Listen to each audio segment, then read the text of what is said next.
Olá, empreendedor, empreendedora. Mais uma vez estamos aqui e hoje vamos falar sobre mercado financeiro, porque há situações do empreendedor em que ele já está na hora de começar a juntar um dinheiro para construir sua renda passiva, e há outras situações em que ele vai juntar o dinheiro para fazer um novo empreendimento. Tanto numa quanto na outra, nós precisamos estar bem esclarecido como funciona essa questão do mercado financeiro. E você sabia que muita gente ou perde dinheiro com o mercado financeiro ou deixa de ganhar dinheiro no mercado financeiro? E é isso que nós vamos tentar te mostrar hoje. Quais são as soluções, quais as melhores soluções para que você nunca perca dinheiro lá, pelo contrário, e nem deixe de ganhar, mas que você possa fazer um bom investimento, aumentar o seu capital de forma passiva. Eu sou o Paulo Lopes, do Empresário Raiz.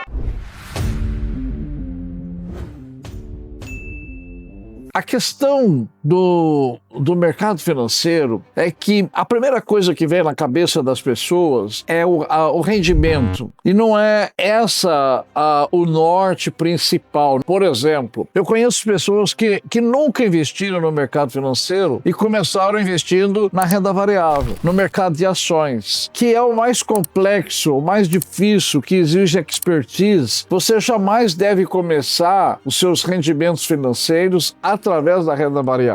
Você tem que começar investindo na renda fixa. E a renda fixa, ela também é complexa, ela não é de qualquer forma. Por exemplo, a pior coisa que você pode fazer é investir por conselho, quer seja um aconselhamento do seu gerente, ou do seu assessor financeiro, ou do seu amigo. Não é assim. Ou seja, você tem que criar o seu próprio sistema, suas próprias convicções, e a partir de então, saber aonde você vai investir no mercado financeiro. Evidentemente, é interessante, há momentos da vida que você precisa usar esse mercado ou para juntar dinheiro para novos empreendimentos, para construção do seu capex ou para mesmo aposentadoria. Mas isso exige também conhecimento. Da mesma maneira que você é zeloso para a construção e execução do seu empreendimento, você tem que ser zeloso para a administração dos seus rendimentos financeiros.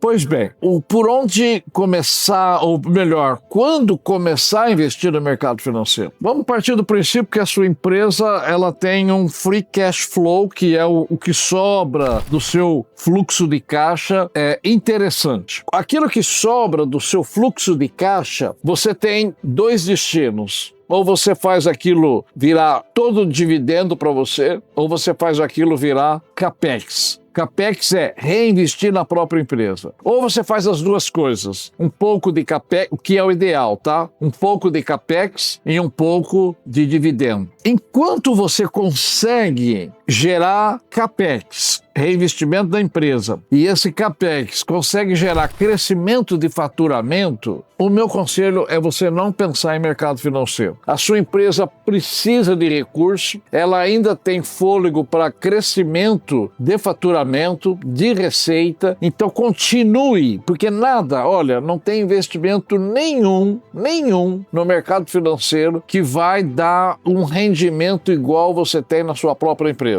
É impossível. Nós estamos falando de diferenças excomunal entre um rendimento e outro. Agora, há momentos em que a sua empresa já não consegue mais crescer, ou pelo menos por mais que você vai inovar ela, e ela não te dá o retorno que você quer. Então aí, esse momento, você já tem que pensar realmente no mercado financeiro e começar a pensar na sua renda passiva. Até porque não dá para pensar em renda passiva nos últimos anos da vida. Ninguém constrói renda passiva nos últimos anos da vida. E você tem que imaginar e tem que ter essa certeza, e eu falo isso com toda a convicção, porque hoje eu estou com 62 anos de vida, o seu vigor não é o mesmo lá na frente. Depois dos 50, você vai sentindo que você vai começar a diminuir o seu vigor. A sua disposição para passar horas e horas trabalhando não é a mesma. Então, é importante a construção da venda passiva para quando você atingir a terceira idade, você não depender tanto do seu esforço físico. Você já ter uma condição tranquila. O mercado financeiro é uma excelente opção, né? Como o mercado imobiliário também é uma outra opção. Mas a sua empresa está consumindo o teu fluxo de caixa em forma de crescimento, não entra no mercado financeiro. Pois bem, vamos imaginar que você já está pensando seriamente na renda passiva, você escolheu a opção mercado financeiro como uma forma de construir sua renda passiva, ou você quer daqui a um ano fazer um alto investimento na sua empresa e agora você precisa do mercado financeiro. Tá bom, então a partir daqui o mercado financeiro se tornou uma realidade e você vai partir para isso. Pois bem, o momento é correto. Agora, o que você precisa saber sobre o mercado financeiro antes de entrar? A primeira coisa que você precisa entender é, independente do que você vai investir, CDB, LCI, LCA, CRI, CRA, debênture, título de tesouro, não interessa o que você vai emprestar, aprenda isso aqui, ó. Você está fazendo um empréstimo. Você está pegando o teu dinheiro que pertence a você, que está na tua conta, que foi ganhado com muito esforço e você vai emprestar esse dinheiro. E que para cada título de empréstimo que você faz, o sistema financeiro dá um nome. Se você empresta para um banco, normalmente você vai emprestar em forma de CDB, LCI ou LCA. Se você empresta para uma empresa privada que não é banco, esse nome vai ser CRI, CRA ou debênture. E se você empresta para um governo, ele tem algumas formas, LFT, LTN, LTNB, mas tudo é um empréstimo. Ora, se é um empréstimo, você tem que ter confiança que o teu devedor vai te pagar. Esse é o primeiro ponto. O teu devedor vai te pagar também um rendimento que é interessante para você. Então você começa a trabalhar com duas vertentes que vão trabalhar o tempo todo junto, rendimento e segurança. Ou seja, ele vai te pagar. Se você tem algum risco, é melhor você não emprestar. Não pensa você, porque muita gente pensa, eu vou fazer uma aplicação financeira, como se aquilo fosse algo líquido e certo, que vai dar tanto, e não é assim. Não é porque é renda fixa que o valor é fixo, não é? Não, de maneira nenhuma. A renda fixa, ela varia. Ela não varia como a renda variável. Mas às vezes, no meio do caminho, ela pode até dar prejuízo. No começo do percurso, ela pode até dar prejuízo, porque o mercado se comportou diferente. É tudo isso que nós vamos te esclarecer passo a passo para que você possa, de uma forma segura e rentável, usar a renda fixa. Outra coisa muito importante é você entender que sempre você tem que trabalhar com a questão de risco e segurança. Risco sempre vai haver, independente do para quem você está emprestando o seu dinheiro e em que forma você está emprestando o seu dinheiro. Então, você tem que usar maneiras que o risco que você está assumindo, ele é um risco bastante controlável. Sempre lembrando esse princípio: quanto maior o risco, maior o rendimento. Quanto menor o risco, menor o rendimento. E aí, qual que é a melhor opção? É risco maior para ganhar mais ou risco menor e vou ganhar menos? Não, a opção sempre é o equilíbrio disso tudo. Você vai colocar tudo isso na balança e no final você vai saber, não, eu vou assumir esse risco para conquistar esse rendimento. É isso que nós vamos passo a passo te ensinar como é que chega nesse equilíbrio. Nunca vá, gente. Olha, é muito comum isso no mercado financeiro, olhar só rendimento. Não faça isso. É muito perigoso. Por que o Banco Master acabou de dar um calote enorme? Porque as pessoas vão com aquele afinco de ganhar muito dinheiro. O Banco Master, na verdade, o que ele fez? Ele colocou uma isca onde ele pegou milhares ou milhões de brasileiros e conseguiu dar calote de 50 bilhões de reais. E qual é a isca? É pagar um rendimento alto. Ele pagava CDI mais 20%, coisa que ninguém está pagando. E isso foi suficiente para ele atrair milhões de pessoas, ou no mínimo centenas de milhares de pessoas, e dar um baita de um calote. Ou seja, essa lição tem que ficar clara de que você não deve olhar só rendimento. Nunca faça isso. Sempre acompanhe campanha com a ideia do risco. O risco, ele sempre vai existir, ele existe e é perigoso. Outra coisa é como que eu administro esse risco. Como que eu vou saber se o risco que eu estou adquirindo com esse investimento, ele é compatível com o meu emocional e até com o meu bolso. Uma das formas, e uma boa forma, é você aprender a fazer a leitura do rating daquele credor, daquela empresa que você está emprestando dinheiro. E aí nós temos agências como Moody, Fitch, S&P, que vai te dar notas. E claro, ela vai te dar uma nota dizendo, ó, esse cara tá com uma nota muito alta. Ou seja, o risco de calote é quase que nulo. Ou esse cara tá com uma nota média. O risco é ponderável. Ou esse cara tá com uma nota baixa. O risco é alto. Eu, por exemplo, não invisto em rating de nota baixa. Jamais. Eu vou explicar em outro vídeo como é que funciona os ratings. Mas o ponto aqui é só entender o seguinte: rating de nota baixa é risco alto, é risco de calote. E eu não vou colocar meu dinheiro num credor que pode me dar calote. Essa questão do rating, antes de você vai lá e... Olha que absurdo. As pessoas hoje normalmente pegam o teu dinheirinho que tá lá no banco e o bancário que trabalha lá fala, olha, eu tô com investimento aqui, eu tô com CDB aqui pagando 115% de CDI, você vai ganhar dinheiro com isso. O cara fala, não, então põe nesse CD aí. Como se isso fosse simples assim. Não é simples.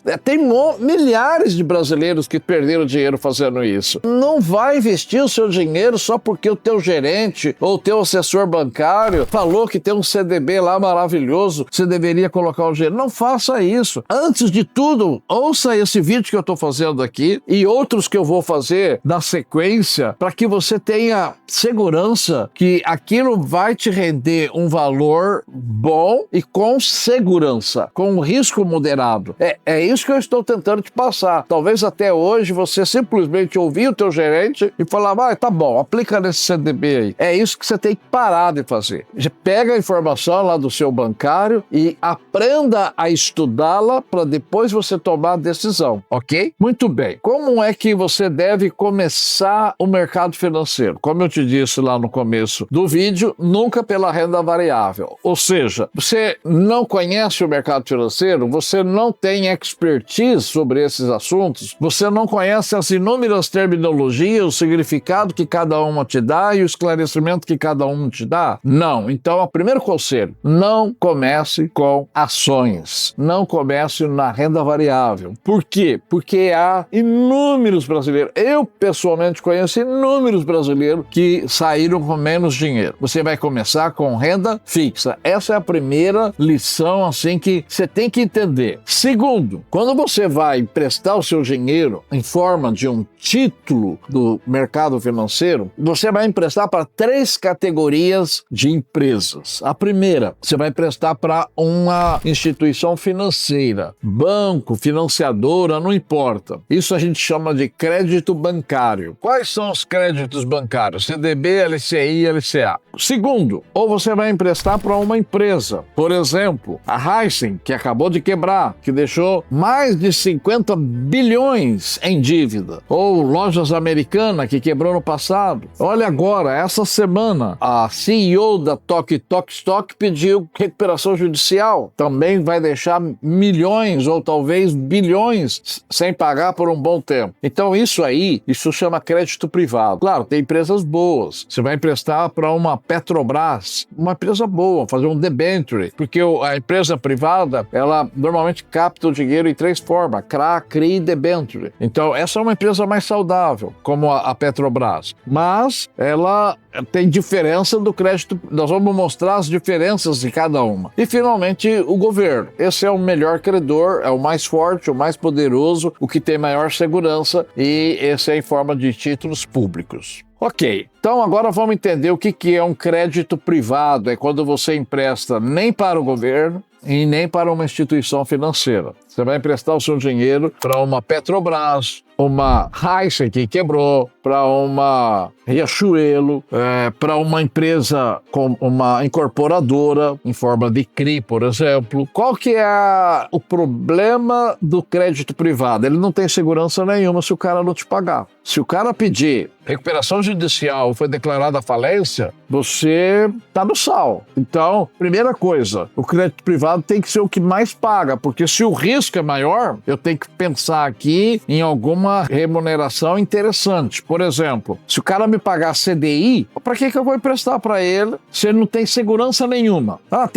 Ou ele paga CDI mais 5%. Sabe o que é CDI mais 5%? CDI mais 5%, considerando que hoje o CDI está 14,75%, nós estamos falando aí em menos de 1%. Ele vai te pagar a mais do que o governo. Ou seja, ele vai te pagar alguma coisa de 0,10%, 0,20, não, melhor, menos de 0,10 ao mês. É muito pouco. Então, claro, o crédito privado tem que pagar assim, CDI mais 20 para cima. Se não esquece, para que você vai arriscar tanto? As empresas quebram, olha o que está acontecendo. Eu, particularmente, não gosto de crédito privado, mas para eu colocar dinheiro em alguma empresa de crédito privado, ela tem que me pagar no mínimo 20% acima do CDI, porque senão é tão pouco, com zero de garantia, que não vale a pena. O outro caso é o crédito bancário. O crédito bancário já tem uma garantia. Qual que é a garantia? O FGC. O que é o FGC? É o Fundo Garantidor de Crédito. O FGC hoje ele te garante R$250 mil